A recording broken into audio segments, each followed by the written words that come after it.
C'est l'heure du premier Quintet Plus sur l'hippodrome des Cabourgs pour le meeting estival. Et pour en parler en plateau, je vais retrouver Jérôme Huneau. Bonjour Jérôme. Bonjour Anthony, bonjour à tous. Ça sent l'été, comme vous le dites souvent? Oui, ça sent l'été et je pense que si vous êtes dans le coin à côté de Cabourg, n'hésitez pas à aller sur l'hippodrome parce que voilà, je pense qu'on va se régaler, passer une belle réunion et un joli quintet qui nous attend. Uniquement des juments de 5 ans et plus. Alors elles ne sont que 13 au départ malgré tout. Voilà, ça reste une course quand même assez intéressante à étudier. Notez qu'il n'y aura qu'une seule jument qui rendra la distance de loin la plus riche et c'est une 5 ans Hollywood Queen. On va regarder en priorité le premier poteau de départ, au moins pour démarrer cette émission, avec Hacienda qui est en pleine forme et surtout associé à Johan Le Bourgeois. Oui, l'homme de Cabourg, c'est vrai qu'elle peut, pourquoi pas, réaliser un numéro. Ils peuvent, en tout cas, ensemble. La jument est en forme, c'est la moins riche, mais attention, capable, pourquoi pas, de s'imposer de bout en bout. On va se méfier du numéro 2, qui a maintenant 2 courses dans les jambes, pourquoi pas pour une petite place. Hors série, voilà, qui doit rassurer, qui reste sur 2 disqualifications, mais il ne faut pas sans doute en faire une impossibilité. Et justement, on va écouter son partenaire, Kevin Leblanc, qui, vous l'avez précisé, a besoin lui aussi d'être rassuré.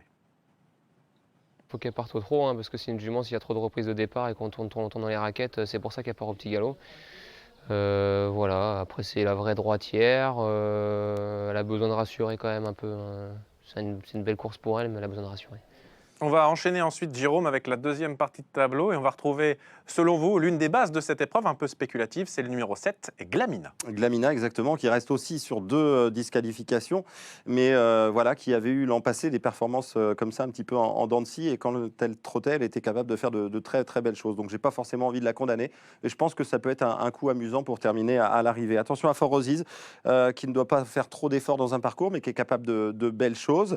On a Grâce des Rioux également, le numéro 9, qui peut, pourquoi pas, faire l'arrivée. Sa dernière sortie, en tout cas, comporte quelques excuses. Et puis, on va, sur la dernière partie de tableau, Anthony, retrouver les plus riches et celles qui peuvent faire mal dans ce quintet. Il est d'Ourville, notamment. Sans sa faute, la dernière fois, ça aurait été très bien. Golden Grass, qui trouve un engagement parfait suite à sa victoire, pardon.